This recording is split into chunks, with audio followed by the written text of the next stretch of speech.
Elon Musk loves his role as shadow president, co-president, the real president, whatever you want to call him. But what he certainly doesn't like is criticism for his criminality, for his corruption. And that is incredibly clear. We see a lot of tantrums from Elon Musk on Twitter, a lot of meltdowns, but now we're getting into more attacks and threats against the members of Congress who are calling him out. And today that was Jamie Raskin, who was just pointing out the coup that Elon is trying to commit in our government unlawfully and unelected. We did not elect Elon Musk. I sure as hell did not vote for him. And I sure as hell don't want him in control of any aspect of our government, no matter what fake title Donald Trump gives him.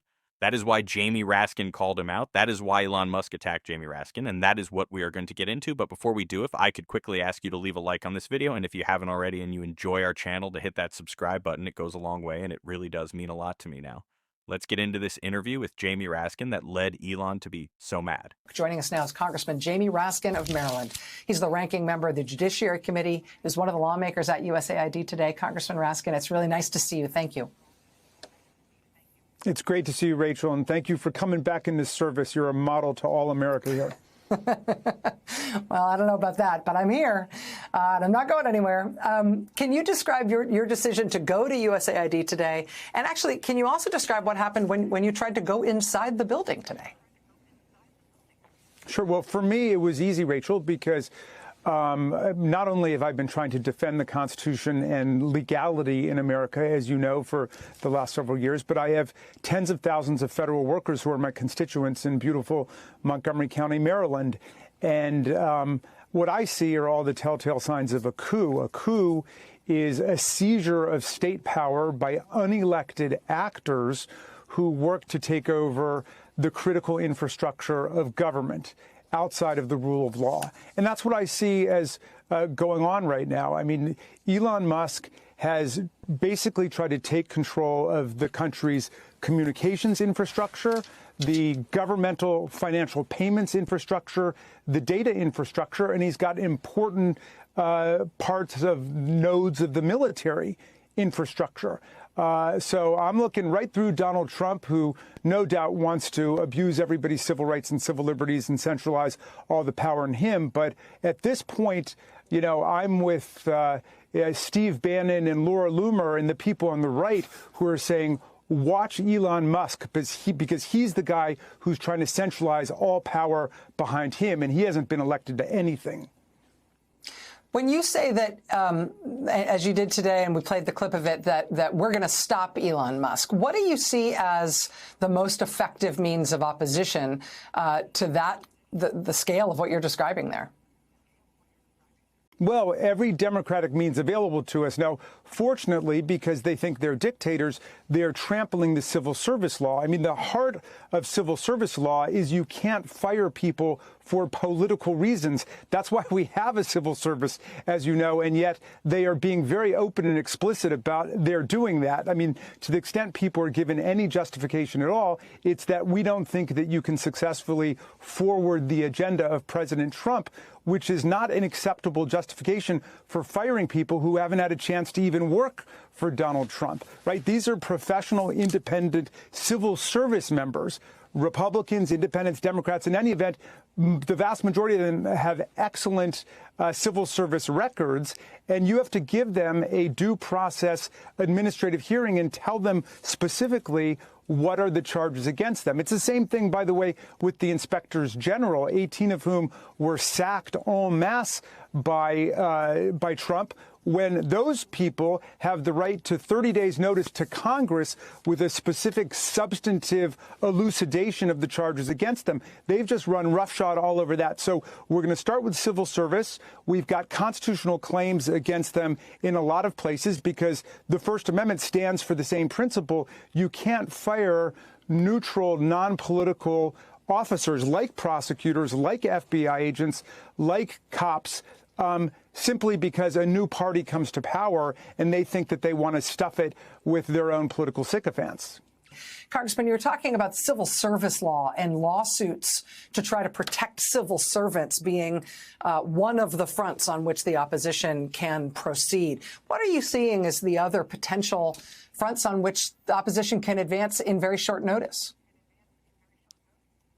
Well, in Congress, of course, we're going to be fighting them in subcommittees and committees, on the floor, in the House, in the Senate, with filibusters at every turn.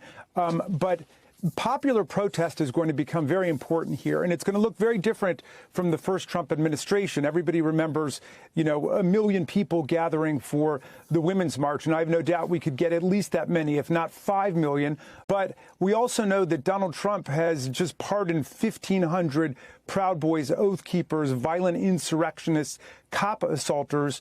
And so we don't want a huge protest like that to become a magnet for right-wing provocateurs and violence. Donald Trump would love nothing more than to send in the police and to, stage some kind of declare martial law or something in a situation like that. But I think the decentralized local protests around particular departments, particular agencies, in particular towns and cities are going to proliferate. And I got to tell you, it was thrilling and exhilarating to see hundreds of people show up on just a couple hours' notice that we were going to have a press conference outside of AID today. So there's tremendous popular fervor here, and that's giving everybody a lot of confidence and showing that we're not afraid of these people. They might be attempting a coup against America, but we're going to stop them, and we're going to use every means available to us.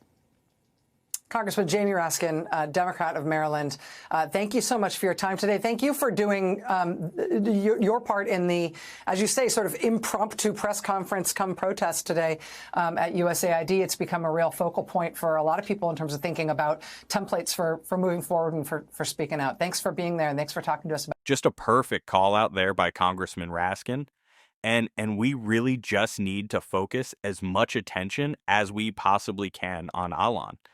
I think it is so important, as I've said before, considering that Donald Trump and Elon Musk control so much of the information environment right now. Obviously, Donald Trump on cable and in his right-boing media ecosystem has so much control over the messaging.